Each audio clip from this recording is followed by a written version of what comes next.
The Juicing Masterclass. Get Jay's free juicing ebook. Click the link down below.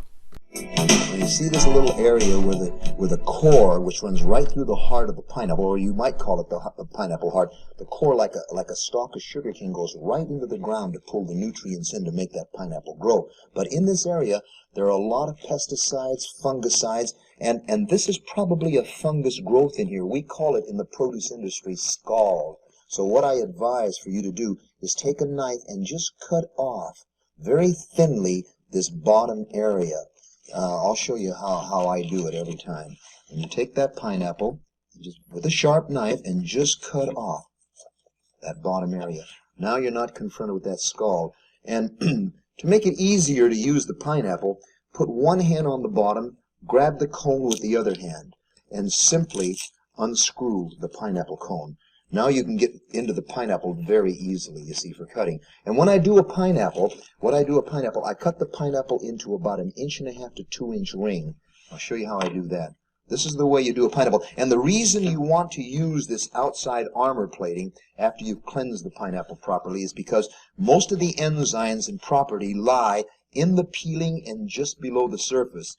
And the enzyme I'm referring to is a very special enzyme that very few fruits or any produce really has in it, and it's a proteolytic enzyme called bromelain, and it's an anti-inflammatory enzyme, and what it does, it takes away the swelling and the pain of the joints, particularly if you have arthritis, and it works very, very well for people that are using that substance in leafy greens called quercetin, because quercetin is not water soluble, and it's very difficult to be absorbed if you have asthma and emphysema. So what I recommend, as soon as you make some leafy green juice with carrot, then I would recommend about 1 ounce or 2 of pineapple juice to follow up, you see. And that permits the quercetin to be utilized. Now here's the pineapple, and you'll notice the skin and all. And our juicer has the power to be able, without bogging down or burning out,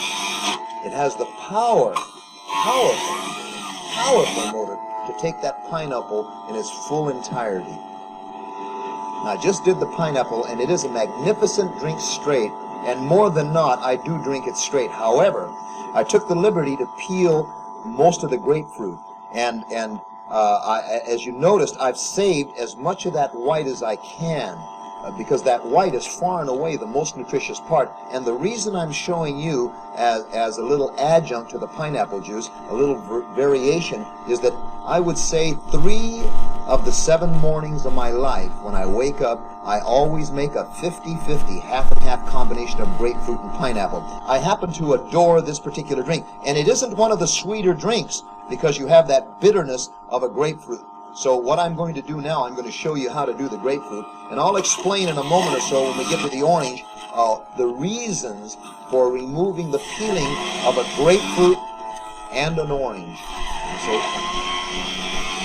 this is my morning starter upper.